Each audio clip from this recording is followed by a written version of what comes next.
All right. So before we start today's interview, I always like to ask people what their favorite quote is. Okay. So I'm going to share mine.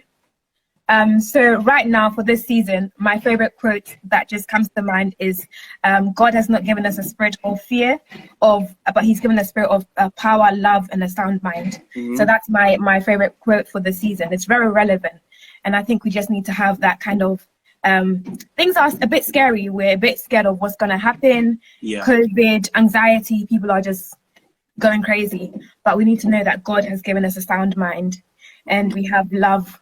This is the best time to love each other and reach out to each other. That's right. Yeah, so that's what motivates me at the moment. So do you want to share your favorite quote at the moment? I think at the moment, favorite? I wouldn't say it's a quote. It's something that was said in passing when I was preaching, but it's God doesn't call you by your past, but he calls you because of your future. And I think when we understand that God never called us because of what we've gone through or because of our past, he's called us because he's seen what we will become, because he's the creator of everything, then we'll start to understand the reason for the call. A lot of people tend to, they get a bit scared that, oh, God has called me into this, but I don't think I'm good enough. But really, truly, one of the reasons why he called you is because he's seen you fit for the purpose in which he's called you to. So that's been my favorite quote. God doesn't call you by your past, but he calls you by the future he's seen already. Okay, and who's that by? Who is it? A preacher or? I mistakenly said it in a preaching, and then I was like, okay, and then everyone started saying it from there. So I was like, all right, cool. Might as well. I believe that this is the season that we're in right now, where we're able to allow people to be fulfilled by their purpose. The only way that you can do it is by sharing your experiences, sharing what God has allowed you to go through and things like that. And we'll probably talk about it anyways with this whole matter and kind of merging the two together, Black Lives Matter and Christianity. And once you understand your purpose, and nothing should be able to stop you from achieving that, because ultimately God is the one that creates everything, and if he's the one that's backing you, then there's no stopping you. That's my quote for the season.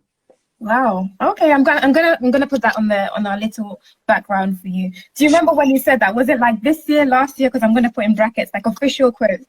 2020. It was actually, I think it was like last week or 2 weeks ago. It was recent. So I'll put it. It was recent. Is it Pastor Ben Andoh and then 2020 in brackets? Yeah. Just call me Ben. Okay. Ben. Yeah. Ben. I get very when you call me Pastor and. Okay. So I'll put Ben. And all that stuff. Yeah. Ben. It's cool. Okay. Cool. So we're just gonna get started, but before we do that, do you want to introduce yourself? What you do? Yeah. Just to give us an outlook. I hate this type of lives. What do I do? So my name is Benjamin Andoh.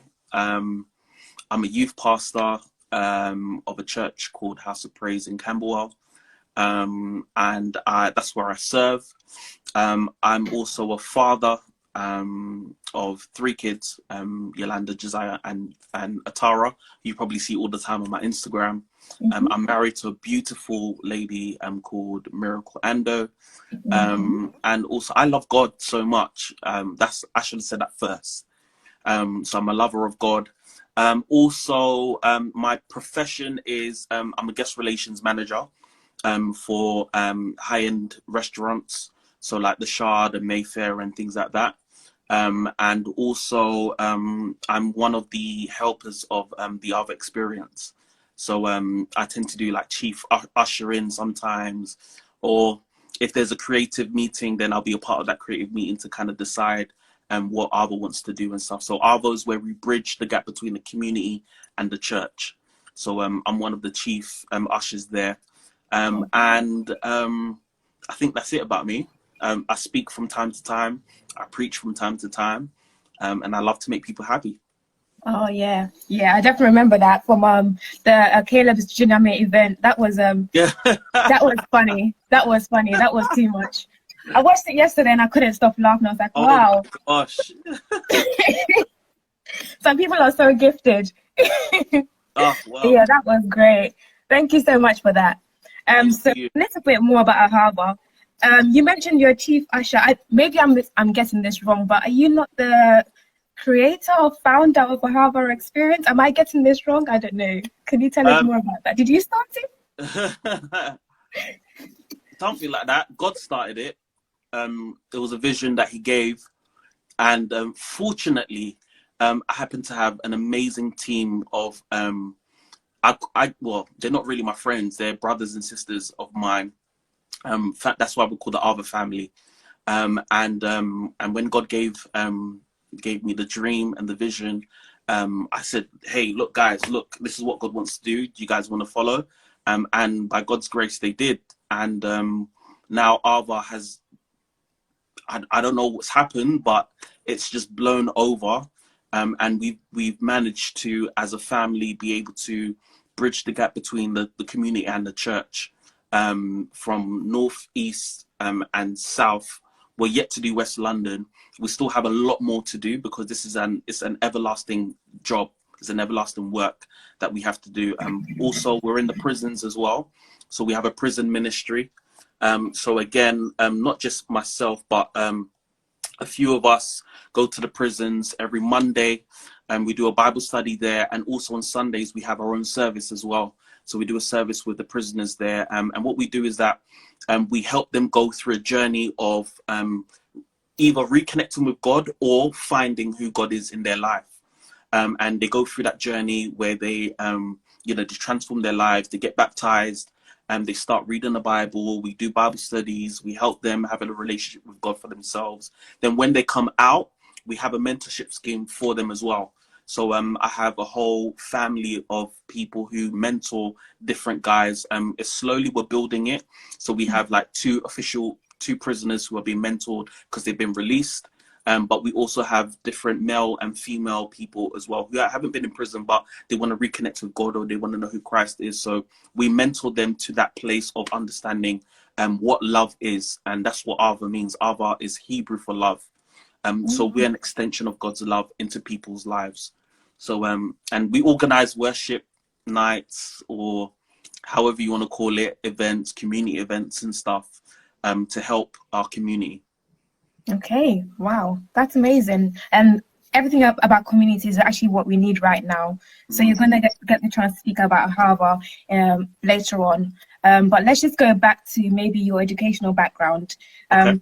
I'm sure most people on this platform probably know you for being a speaker, being a pastor, youth pastor, and being into the community outreach. But let's just go back into your educational background. Where did you start from? Because I know when you're working in ministry, sometimes your educational background is kind of left, especially if you're in full-time ministry. Your educational background doesn't seem to be relevant. But can you just tell us a little bit about your background and if it's helped you in any way with what you're doing right now, professionally or in ministry, whichever it is?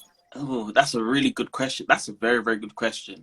For some people, yes, their background does matter when it comes to education, when it comes to finding jobs, when it comes to ministry, because of course, we need to have people who are educated and who can speak eloquently. Unfortunately for me, I dropped out of uni like twice. And then the third time I wasn't allowed to continue because I couldn't pay the tuition fees. Someone promised to pay my tuition fees and didn't come through with it. So I didn't complete university. However, was I stupid? No. Was I dumb? No. I got a couple of A's and B's and A stars in GCSEs, surprisingly. Thank God that there was no quarantine then, because if they had done my predicted grades, my God. But I surprised myself and surprised my school. And came up with some really top grades because I was always misbehaving in school. I was a class clown and stuff. So even on my results day, I didn't even go to my results day because I knew it was that bad. So when I got the phone call from my mom saying that, Ben, you've done it, I was like, wow. Went on to college to study performing arts. And I came out with distinction, merit, which is 2 A's and a B in performing arts. I went on to Manchester University, but I dropped out because I got into fraud. So I was being chased by the guys I was doing fraud with, and then the police was after me as well. So I had to leave Manchester. Then I had to restart all over again, and I went to where was the last? I went to Brighton University, so I was staying in Hastings. And then I got a girl pregnant, so I had to leave that university, which is why my daughter was born, because I got myself into some hot mess there. So I couldn't continue in Hastings. So I thought, okay, then let me come back to London and sort my life out. And then because I started twice over already, so student finance said that they couldn't finance that year because it would have been my third year. And someone promised to pay for my tuition fees, but didn't come through. So even though I was on top of the class, they kicked me out after the second semester. And I was studying events management then. When I left university, I was looking for a job, because I needed money to pay for my daughter, and things like that, just to, keep myself afloat. But the music that I was doing, I was going on tour and things like that, but music wasn't consistent. And I was teaching music as well. It wasn't consistent. You go on tour, you have money for a bit, and then you come back, there's nothing there, and all these little things. So I needed something that was consistent. And I applied to be a cloakroom attendant at the Shard. Funny enough, after 6 years of being in the company, I moved from being a cloakroom attendant to becoming a guest relations manager. So the first ever black guest relations manager for a top restaurant in Mayfair, and for the Shard as well. And funny enough, which is so weird, is that if I had studied events management at university, that's the role I would have applied for anyways. So God just kind of figured a way out for me, to work my way up to become a manager even. So now, well, obviously now I'm in full-time ministry. That's another story for another day. But when I became the reception manager at the Shard, I was now employing people and checking their CVs to see if they have finished their education. So you see how God works and stuff like that. So I really believe that God allowed me to find another way to become successful, I guess, in the professional world of hospitality and events and stuff. Yeah, and actually studying event management, you're actually doing, with Ahava, you're doing event management. You're doing events, and even at church, being a youth pastor. So it's either way, you're doing what you studied. So that's an amazing testimony, and it just reminds me of one of our guests who came on 2 weeks ago, Brenda. She also didn't really technically finish university the traditional way. So it's been quite interesting seeing that no matter where you end up, God can still use you to, and you still end up doing what you're supposed to do. So God, there's no limits really. That's it. Yeah.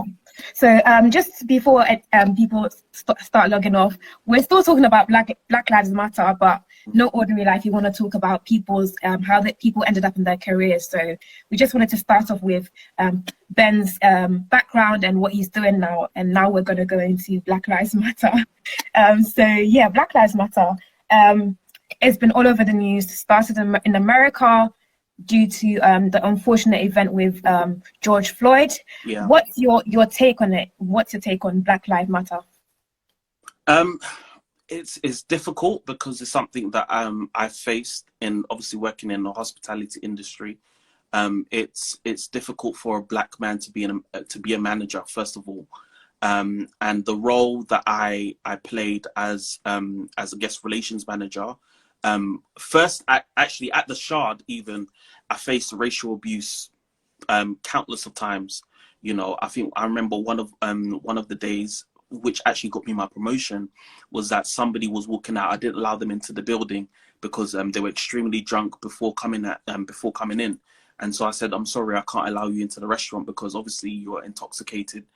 And even before that, the girls who usually my receptionists are at the front, they were dealing with it. They couldn't, so they had to go and get the manager.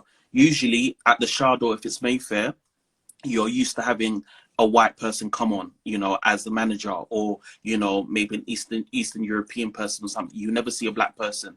So the first instant is like, oh my gosh, and already I have a beard and stuff like that. So it's like, oh, this is the manager, or maybe they called security, and people used to think I was a security guard.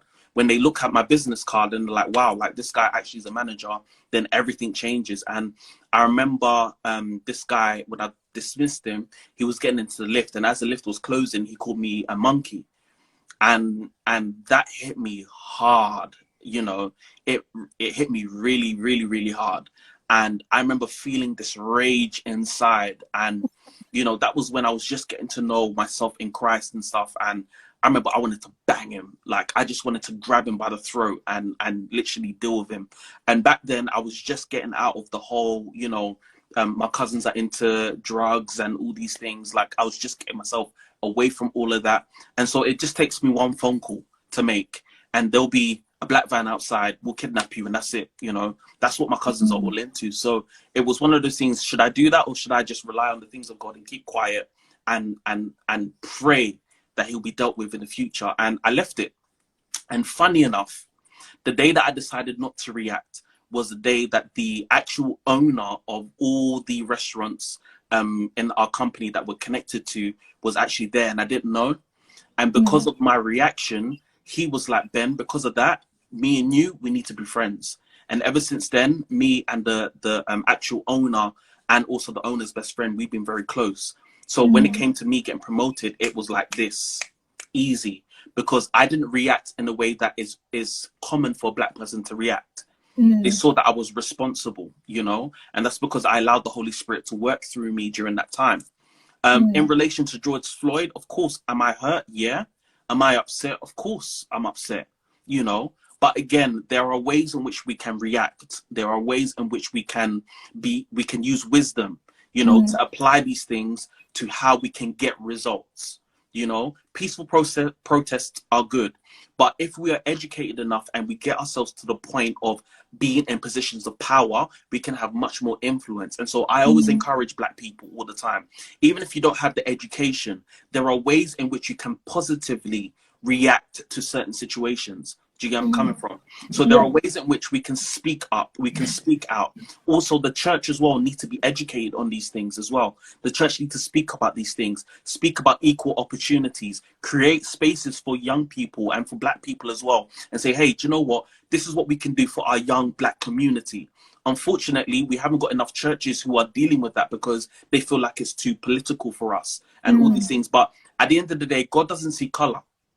He created us human beings. He doesn't see color. So therefore, it's up to us to also see the same as an individual and say, do you know what?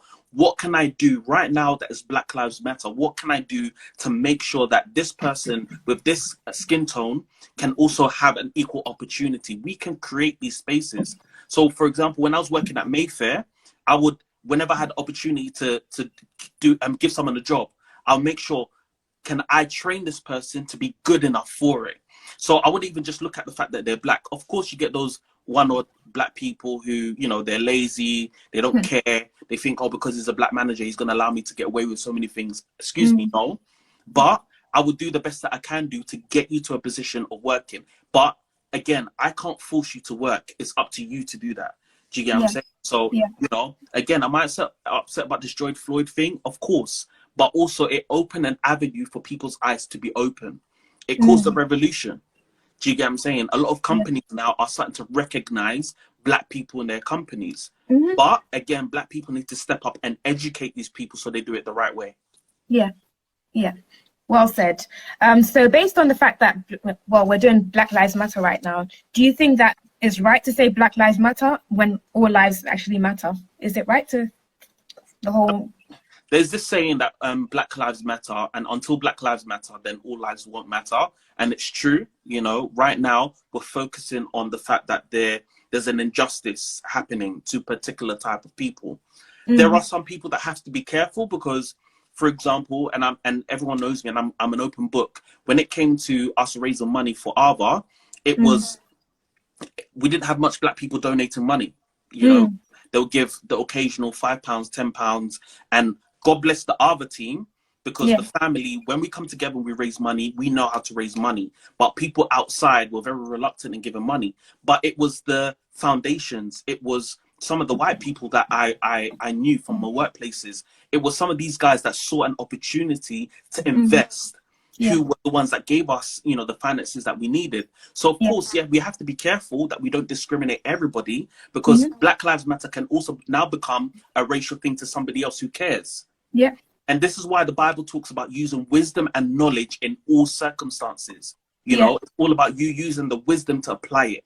I'm going to make sure that I speak out and speak for Black people, but at the same time, I'm also going to acknowledge the white person who also acknowledges before this whole Black Lives Matters thing started.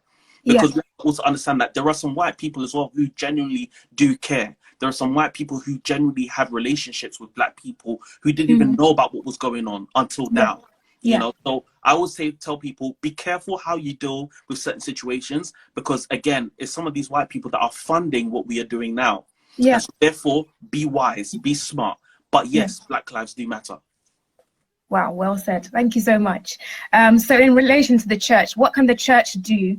There's been peaceful protests, there's been violent protests as well. What can the church do right now? We're in lockdown right now. What can Christians do in our individual spaces to promote Black Lives Matter in a way that's acting in wisdom and in love, showing off the love of God? What can we do individually? Speak about it openly. Have conversations, have forums, create a safe space for people to talk about it. Predominantly in the UK, we have more Black Christians than any other Christian ethnic, whatever you want to call it. So create the spaces for the Black people to speak about it, and also create opportunities. There are churches who receive fundings from the government, like stupid amounts of money. We can use that money to help build our community. We can help use that money to build and create opportunities for people. We have to start being wise with the money that we get. We also have to be wise about the community around us. How effective are you outside of your church? You know, a lot of people are just effective inside of the church. They preach to the same people over and over and over again. But how effective are you in your community, so that when things like this happen, your community stand behind your church? Again, we have some pastors who are in politics. What are you doing to voice your opinions on Christians being Black? All these things. How are you voicing your opinions to people? How are you addressing these things? Because at the end of the day, I can go to church on a Sunday, but I can still face racial abuse at work on Monday. You know? So it's about me being equipped. Can we delegate? Can we negotiate? Can we speak to our local councils? Can we get involved when it comes to voting? All these things. A lot of churches didn't speak about the voting. A lot of churches didn't care whether Brexit was going to happen or not. And now it's going to affect our churches, you know? It's because we didn't speak about it. So if we as churches get away from the whole, we need to be Christians inside of the building, and start understanding that Christianity is all about the inside and it's about the being, we will start to have a better place. And I guarantee you, if the church had learnt this beforehand, people like George Floyd wouldn't be dying.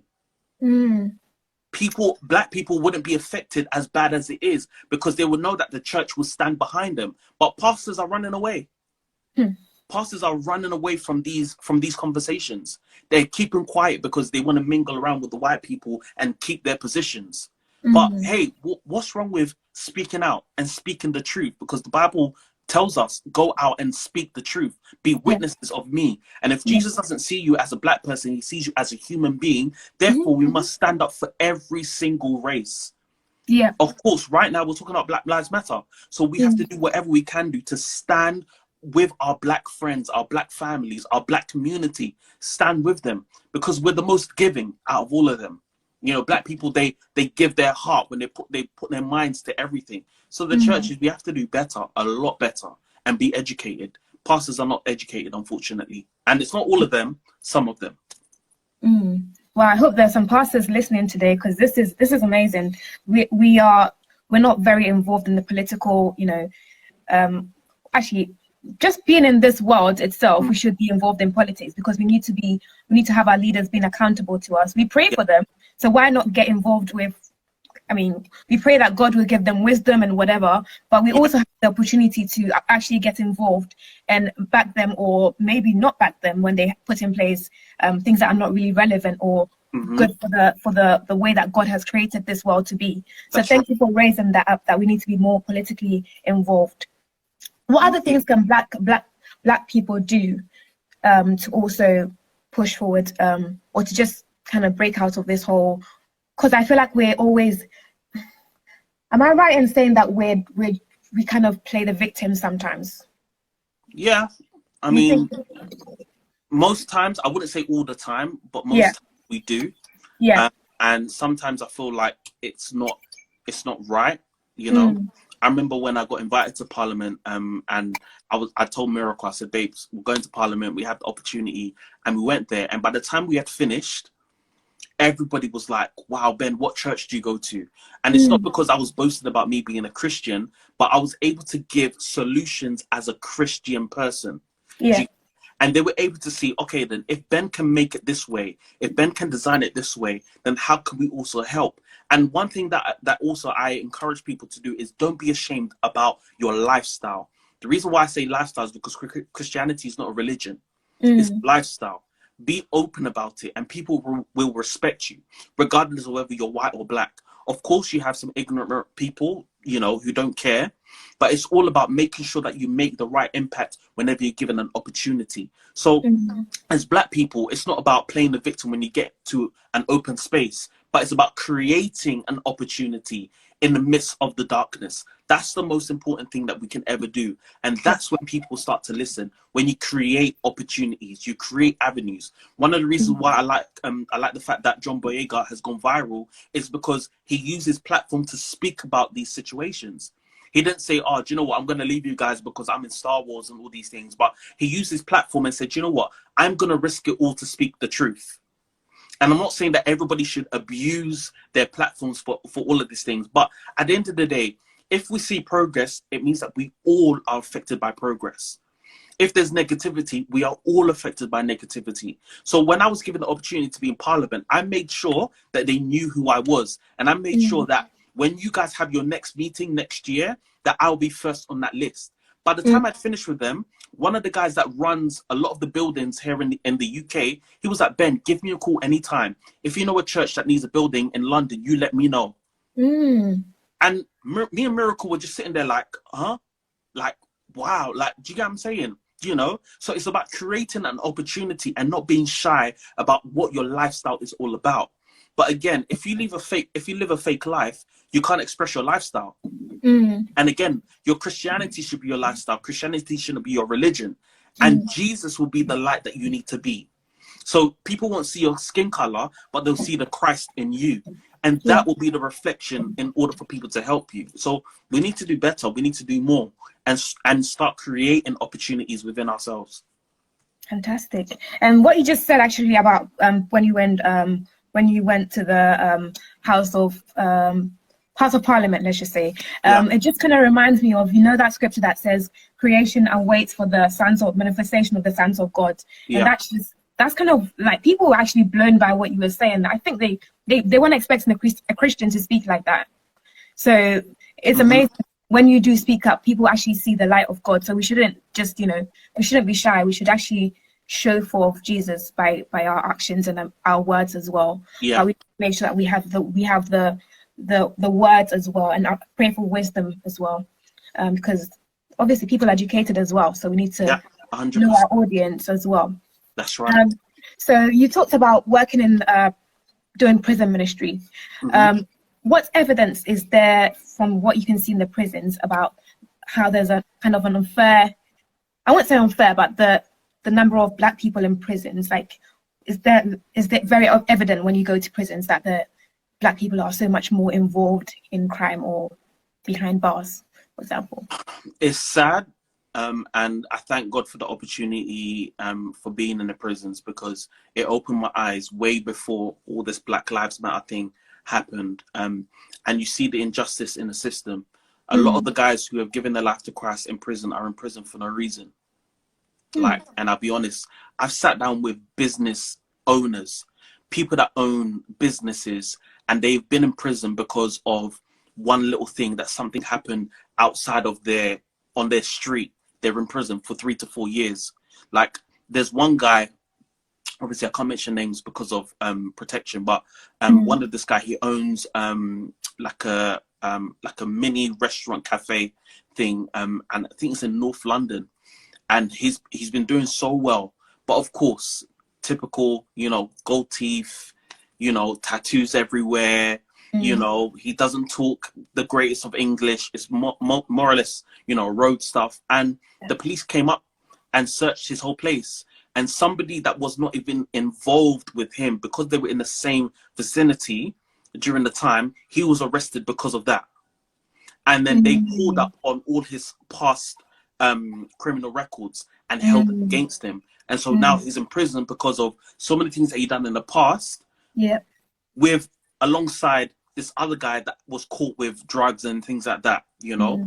And he sat down with me, and this guy is the sweetest guy you would ever meet. Beyond the tattoos, beyond the slang that he speaks, this guy has got his head screwed on. But again, because of the way that he looks, the way that he speaks, he was pinned down to association. And then they pinned him down on the past offenses that he's made in the past. Now, this is a Black-owned business, which is now in the ground because he can't be there to make his business flourish. He didn't have the opportunity to get people to look after the place while he's away. And so, he has 2 kids, babies, who are under the age of 3. And now his girlfriend is left to look after the kids by herself, you know. And this is an injustice in a system. We need to do our research. We need to put in the facts. What's really going on? What's really happening? And now we have another Black man in prison for no reason. Of course, I'm not saying that he's innocent because he's made some past mistakes, but they didn't even take in the environment. They didn't even check what was really going on. And now he's in prison for what? You know, and so it happens. So at least 75% of the prisons that I go to, they're covered with Black people, Black men. You know, a lot of them are in there for immigration issues, you know, passport issues, all these. A lot of them, and it's sad. It's very sad. That's really sad. So we're speaking about Black Lives Matter. Do you think that in a way, let's just go to the black side now. We talked about how there's injustice, but in terms of prison, we know that there's lots of black on black violence in terms of what we see on the streets and gangs and all of that. We're not helping ourselves in that way as well, because obviously if you commit a crime by killing someone else that's the same color as you, or just killing someone in general, then you deserve to go to prison. But I know that we talked about Black Lives Matter. We're saying it to the other races that Black Lives Matter, but what we need to advise ourselves as well as Black people, that why are we killing each other? You know, what do you have to say about? I can't really answer per se, but what I can say is from the experiences of well, it's the prisons that have taught me this. I've sat with a murderer before, and he gave his life to Christ. And one of the reasons why he stabbed another guy was because of territory, you know, trying to be some bigger than the other person, and he ended up taking a life. He's in prison for life. And when he went into prison, he was only 16. He's 18 now. But it takes for someone to come and present an opportunity to them. So the opportunity that I presented to this guy was Jesus, you know, and until he had figured out who Jesus was in his life, until then he hadn't realized he hadn't realized his mistake. When he accepted Christ, at that instant he realized where his mistake was. And so we had to put him through a journey and actually do a course for him, where he was able to see it from the victim's point of view, because now the scales upon his eyes have been removed. So we did this journey with him. We did it's called the Seymour Tree I think it's called the Seymour Tree course, where you get prisoners to see it from the victim's point of view, and it's done by Christians. And so this guy was able to accept Christ, now see it from the victim's point of view, and after 6 weeks he then had a meeting with the parents of who he had killed and was able to apologize.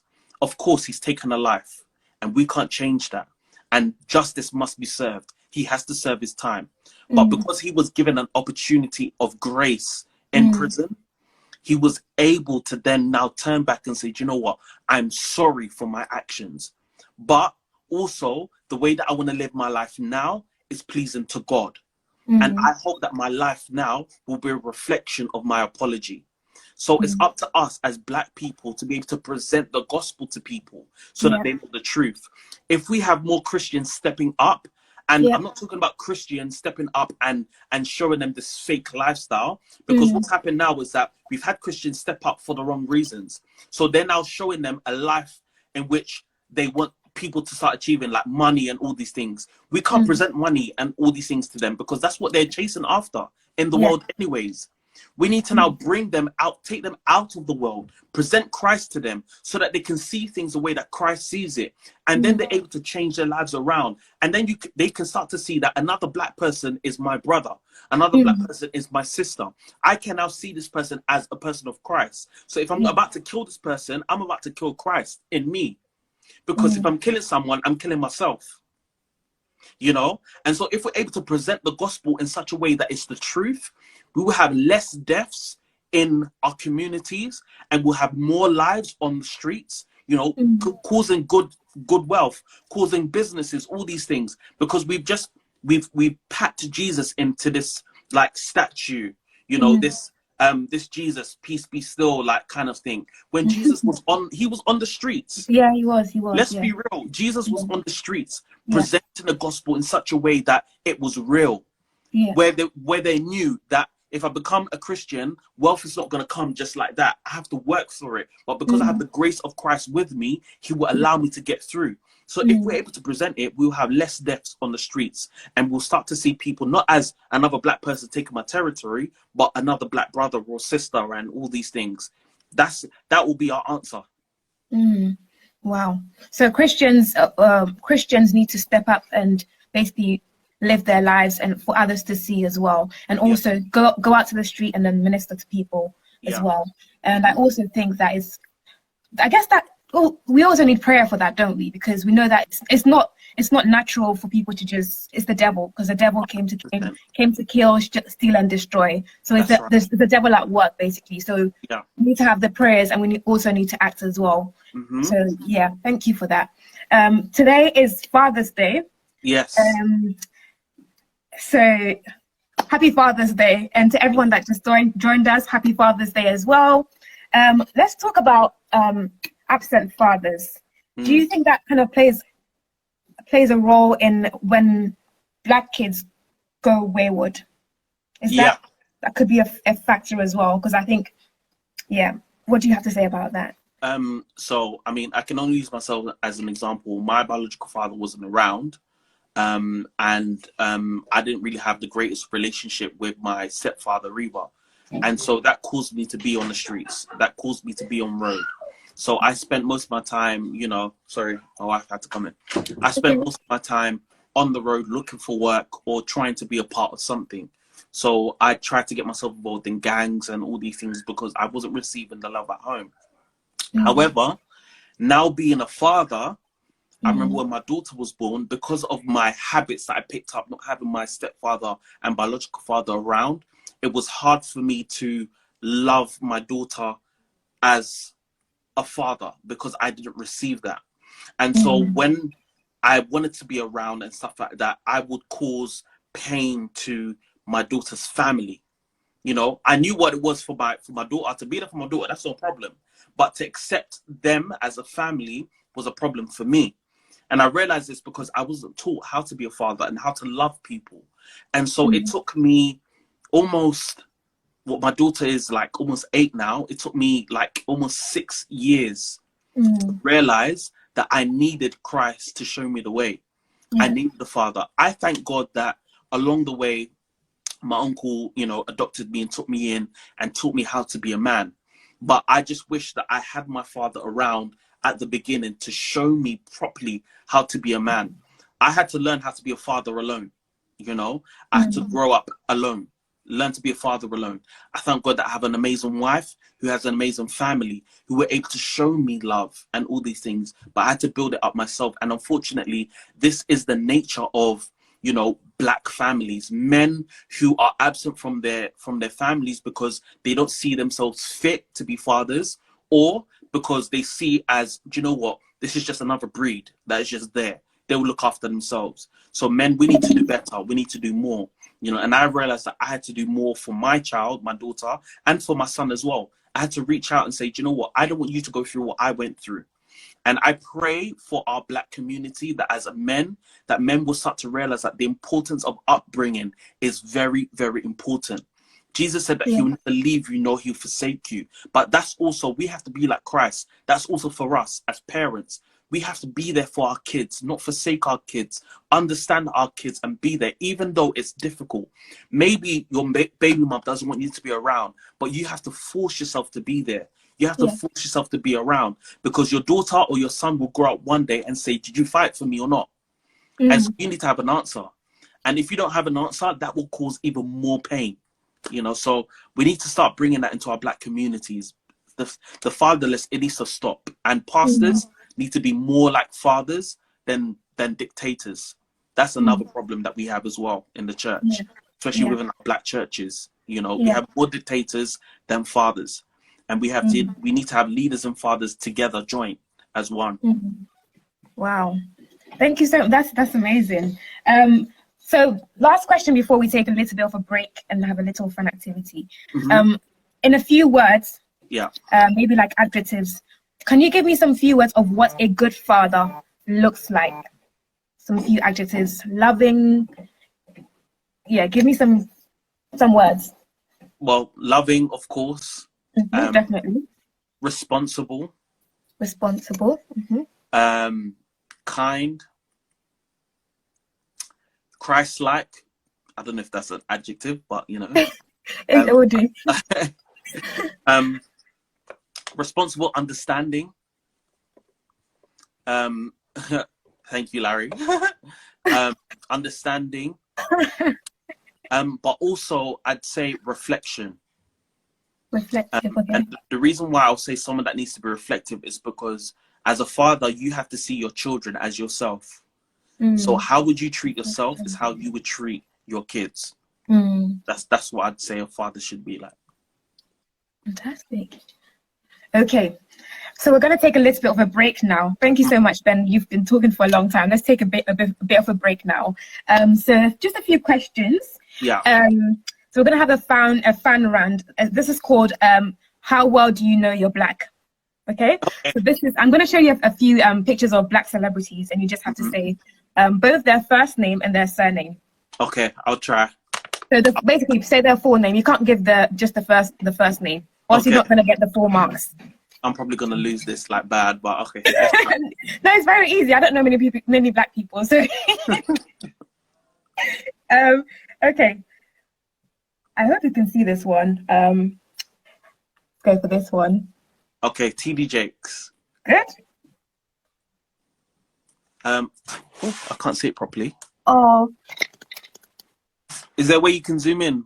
Because I can't really see. Does it look easy? No, you can't zoom. It's a GIF, so you can't zoom in. Oh, right. Maybe we'll get the audience to help as well. Audience, can you help as well? I'll give you a clue. You're gonna have to give me a clue because I can't really see. It's so easy. I don't actually want to give you a clue. Oh, Michael Dapper. I want the stage name. Oh, you got by Big Shaq. There you go. Good. Oh. 2 points so far. Oh, this is the guy from Matrix. Oh. Audience, you can help as well. I actually never remember this guy's name. Come on, guys. Oh man. I can't use my computer, can I? No, you can't, but the audience can help you. Ask the audience. Audience, come on, guys. No one actually knows his name, you know. I do. Okay, we'll come back to this one. Everyone knows him as the Matrix guy. Halle Berry. Good.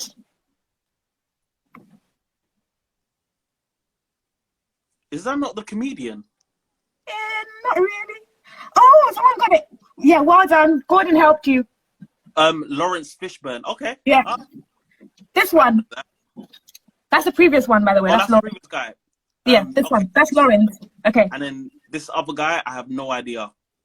Come on, guys. Audience. I can't remember his name. Omar Epps. I never would have known that. No way. Love and Basketball. Oh, that film was old. Oh, come on. Everyone knows him as the Wolf Clan family in Wakanda, but we don't actually know his name. Okay, if you give me his name in Wakanda, yeah, I'll give it to you. He's not Black Panther, so we didn't really care. Oh no! You gotta care. He did a great impersonation of a Nigerian man. You have to get it. No, his accent was horrible. It was terrible. It was. Okay. I do performing arts, so I know it was terrible. His accent was bad. So Okay. So before someone redeems you, guys, audience, come on, get involved. Before someone helps you out, I want you to give an impersonation of him in the movie. Black Panther. Oh, no, that's terrible. That is terrible. You disgrace my colony. I need to be king. That's how that was his African accent. It was horrible. It was terrible. Everyone thought it was good. No. Okay, no maybe way. in my circles then. In my circles, people thought he was good, but yeah. I performing arts, so I would know. You know. Thank you. Doreen, do you know this guy? Maybe Doreen knows this guy. Doreen, Google Come on, guys. Please. Or Caleb would know. Caleb, you know. The real name or the character name? Come on, guys. Oh, no one knows. See? Okay, you're gonna have to tell us. M'Baku. Huh? M'Baku. Okay. All right. Yeah. All right. Okay. One last one. Actually, this one is gonna be with your wife. So we're gonna have a second round with your wife. Okay. So yeah, now we're gonna go back to the questions. Caleb said it went blank. I know. So we're gonna continue with the conversation. Yeah. So come back later where you have some questions with your wife. Mm-hmm. But before we do that, maybe one last question, one last personal question. So obviously we've been on lockdown. Yeah. So this is my question: when was the last time you shaved? Either beard, mustache, or head. When was the last time you shaved? Oh, that's a good question. Does shaving somebody else count? No, your own. It has to be you. I became a barber during quarantine. It was the week before the lockdown happened, so it was March the 11th. March the 11th.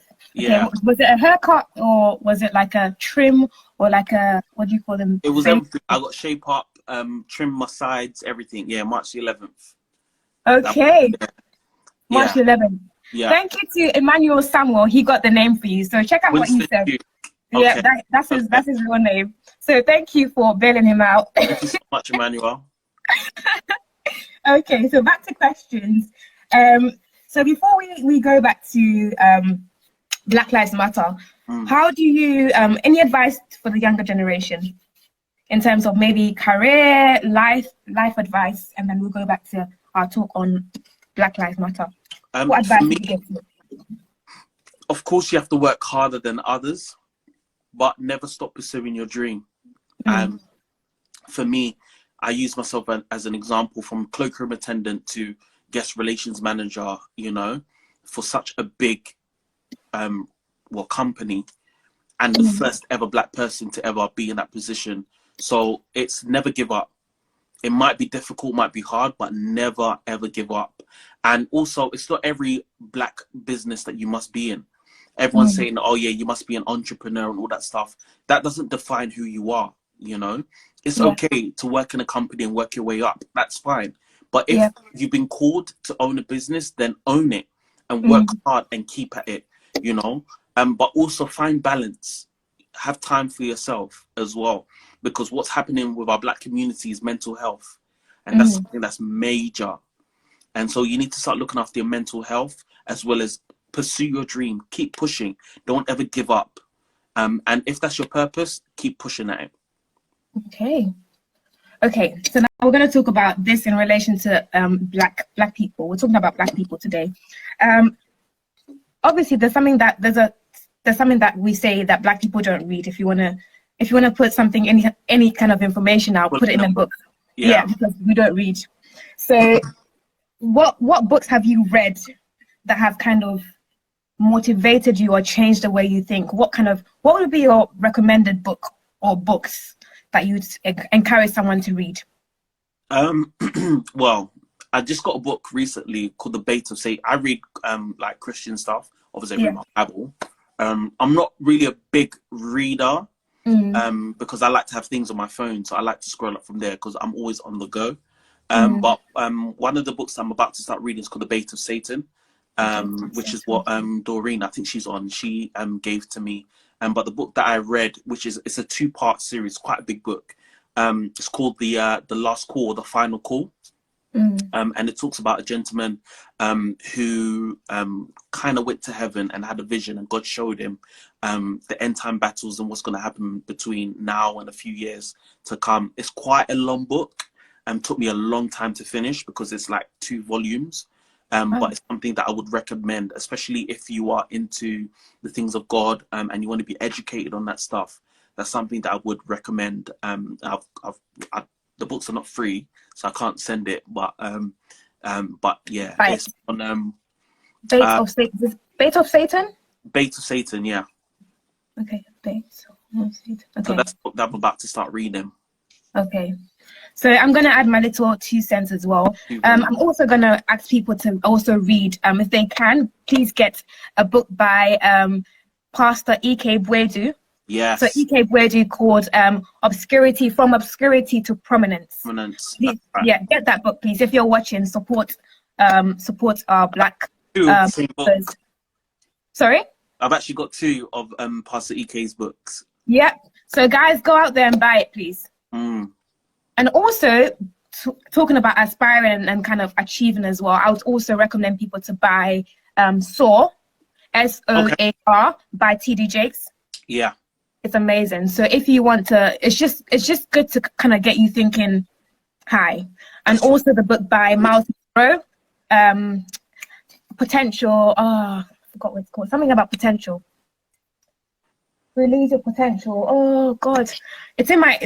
I've started reading it. I've stopped reading it. I've started reading it. I've stopped reading it. But it's amazing. It's by Miles Monroe. I'll get the title. Yes, please. Yeah. So a few questions more. So this is related to your the prison ministry. How can people get involved in prison ministry? So right now, obviously because of COVID, we can't physically be in the prisons until everything is clear. So it might take some time, maybe about 2 to 3 months or so. So what we've been doing now is that we've been helping them virtually. So recently I put out a post saying if people can send their like encouraging words, inspiring words, testimonies to the Ahava Experience email.